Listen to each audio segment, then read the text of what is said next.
Assalamualaikum warahmatullahi wabarakatuh. Sahabat akidah Islam, salam sejahtera untuk kalian semua. Semoga kalian semua selalu dalam lindungan Allah Ta'ala, dan semoga rezeki dan urusan kalian dilancarkan. Tuliskan hajat kalian di kolom komentar. Semoga apa yang kalian inginkan segera dikabulkan.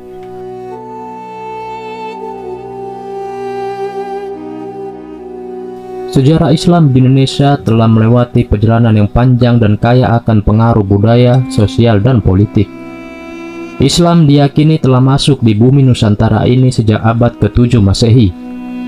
Islam masuk melalui pantai barat Sumatera, tepatnya di Barus.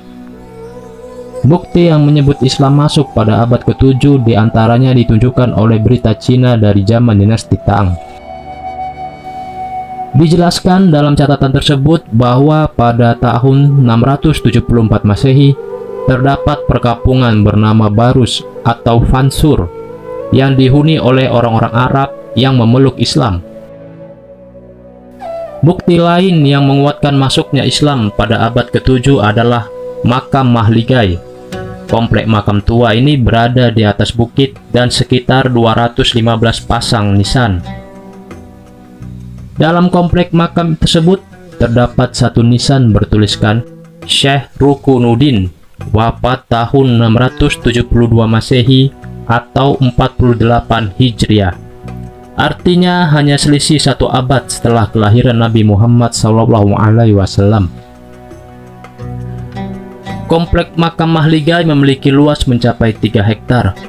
Di sini terdapat makam Syekh Imam Qotil Mu'azzam Syah Tibai, Syekh Samsuddin min Biladil Fansuri dari negeri Fansuri, dan Syekh Jainal Abidin, Syekh Ilyas, Syekh Samsuddin, serta makam-makam lain pengikutnya.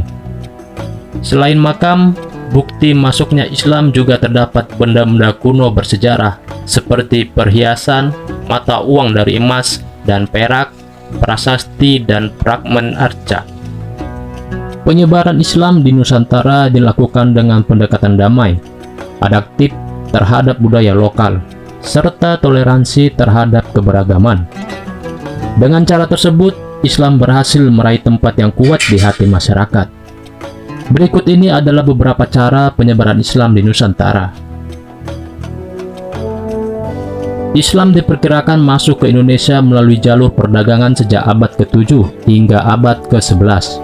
Sejak awal abad Masehi, kaum pedagang asing sudah mengunjungi beberapa pelabuhan di Nusantara, seperti Aceh, Barus, Palembang, Sunda Kelapa, dan Gresik. Pernikahan menjadi salah satu cara penyebaran Islam di Nusantara. Jalur pernikahan ini ditempuh para ulama sekitar abad ke-11 hingga ke-13 Masehi. Umumnya saudagar yang menikah adalah orang-orang kaya dan terpandang, sehingga para putra-putri raja yang akan dipersunting harus masuk Islam terlebih dahulu. Jalur ini memiliki andil besar dalam penyebaran Islam di Nusantara. Jalur pendidikan ini dibentuk oleh para dai yang mengabdikan dirinya untuk menyebarkan Islam ke wilayah baru, salah satunya Nusantara. Para dai penyebar agama Islam ini bukanlah pedagang, melainkan murni menjalankan misi untuk membawa ajaran Islam ke wilayah baru yang belum tersentuh Islam. Dalam praktiknya, mereka dipandu oleh para pedagang. Jalur pendidikan ini memegang peranan yang cukup penting, sebab melalui dakwah Islam yang semula dikenal di pantai-pantai sepanjang jalur perdagangan, akhirnya bisa berkembang luas hingga ke pulau-pulau Indonesia bagian timur. Agama Islam masuk ke Indonesia tak luput dari peran akulturasi budaya yang dilakukan oleh para dai. Hal ini terjadi sekitar abad ke-12 hingga ke-14 Masehi. Cara ini salah satunya dilakukan melalui pertunjukan wayang yang dilakukan oleh Sunan Kalijaga. Ada juga strategi penyebaran Islam melalui permainan musik yang dilakukan oleh Sunan Bonang. Penyebaran Islam di Nusantara juga dilakukan melalui pendekatan politik. Salah satunya adalah berdirinya Kesultanan Demak yang kental dengan peran Wali Songo. Pemimpin pertama sekaligus pendiri Kesultanan Demak adalah Raden Patah yang merupakan putra dari Brawijaya V, raja terakhir Majapahit. Berdirinya Kesultanan Demak ini memudahkan penyebaran Islam di tanah Jawa. Ketika seorang raja telah memeluk Islam, maka rakyat pun akan berbondong-bondong mengikutinya. Demikian sejarah singkat bagaimana Islam masuk ke bumi Nusantara atau Indonesia. Semoga video ini bermanfaat. Sampai jumpa kembali di channel Akidah Islam.